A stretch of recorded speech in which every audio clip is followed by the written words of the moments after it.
بسم الله الرحمن الرحيم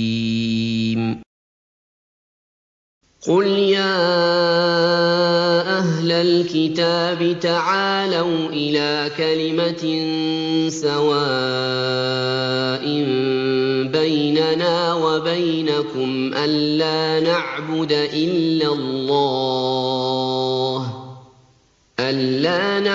إلا الله ولا نشرك به شيئا ولا يتخذ بعضنا بعضا أربابا من دون الله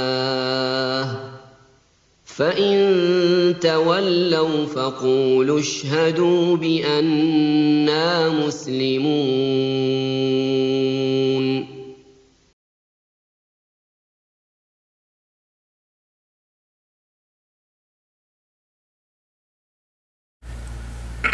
بسم الله الرحمن الرحيم والصلاة والسلام على سيد المرسلين سيدنا محمد الصادق الأمين وعلى آله وصحبه أجمعين ومن تبعهم بإحسان إلى يوم الدين. الحمد لله الذي هدانا لهذا وما كنا لنهتدي لولا أن هدانا الله. We praise Allah subhanahu wa ta'ala who guided us to his path without which we wouldn't have been guided.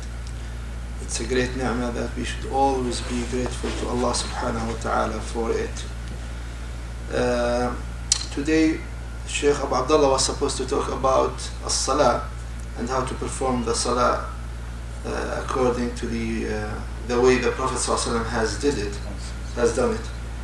But for an emergency situation he is not able to come, and I was asked to present a topic.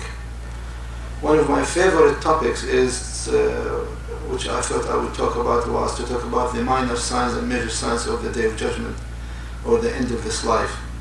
But it's a long topic and you need 3 to 4 sessions to discuss them. So I picked up another topic. In fact, all this happened the last 1 hour. And it's an interesting topic and a practical one that we all live nowadays. And inshallah we will study or take examples from the life of Sheikh Imam al-Shafi'i, because it will really guide us into that topic. And this topic is what we call al-ikhtilaf, meaning when people had differences in Islam. How do you approach that, and what are the guidelines, what are the rules that we should abide by? The Prophet Muhammad ﷺ says in the hadith, al-mu'minu ilfun ma'luf, means a Muslim in general is a very sociable or very social person. You can get along with him and he can get along with others. That's the ideal Muslim. And Muslims are supposed to have sort of what we call qawa'id al-ta'ayush, meaning they have to have common grounds or rules how to live together and get along together without fighting each other and accusing each other of things. And inshallah we will discuss certain guidelines and rules. The first of it is يجب على المسلم أن يجتهد حتى يجد المنطقة المشتركة مع الآخرين, meaning you have to do your best to find what we call the common grounds between you and the people. For example, when you get married, of course there is differences between the husband and wife, but eventually you come to a common ground where you try to compromise on those that she doesn't like, she has to compromise on things that you don't like, and then reach what we call a common ground. Imam al-Shafi'i, and we're going to give inshallah a short, very nice story about Imam al-Shafi'i. I mean, his life is by itself a very educational story to any young or old person. His mom was the person behind him becoming one of the scholars of Islam, and she took him to Mecca after his dad has passed away. She told him, my son, we are poor people and we don't have wealth or money, and I promise you I'm not going to get married to take care of you for your sake, and I have donated you to knowledge or science and the Sharia. لعل الله يجمع بك شمل هذه الأمة. I hope Allah subhanahu wa ta'ala will unite this ummah with under your efforts. And sure enough. And that time was a time of fitna and time of dispersity and time of differences, and there were some problems during his time.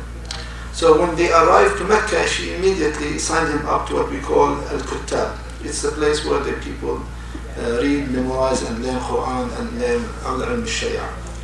And see how smart was he. He memorized Quran between age 3 and 7, 4 years old. One time he came back crying and telling his mom that my teacher is unjust to me, he's unfair to me.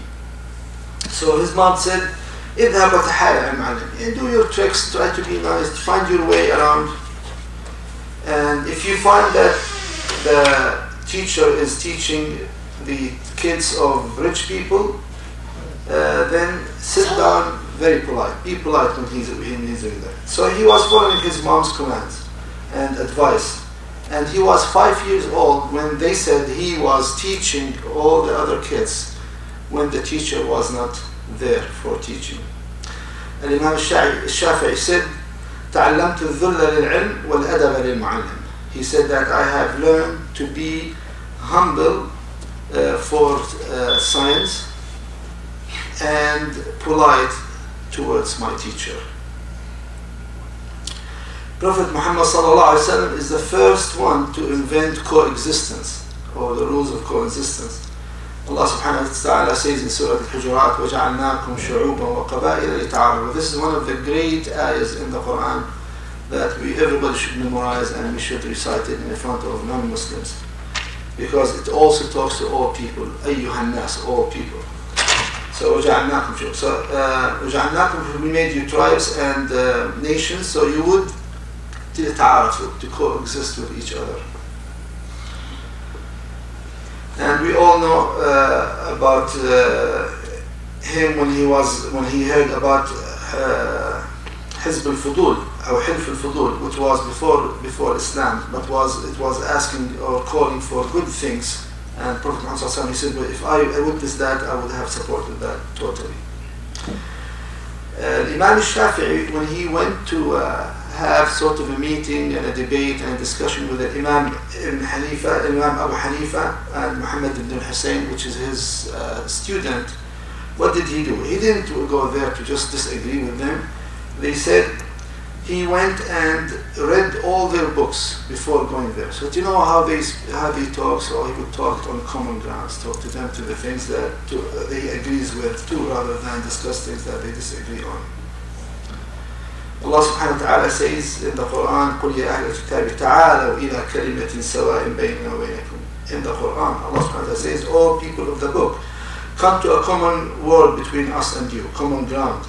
أَلَّا تَعْبُدُوا إِلَى اللَّهِ, not to worship except Allah subhanahu wa ta'ala, and do not associate with Him, and not to take each one another lords or gods apart from Allah subhanahu wa ta'ala. So, this point, as we said, to find a common ground. The second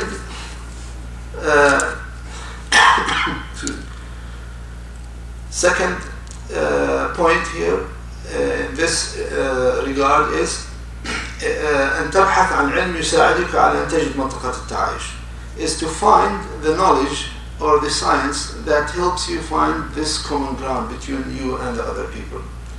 For example, as we said, we are going to take examples from Imam Shafi'i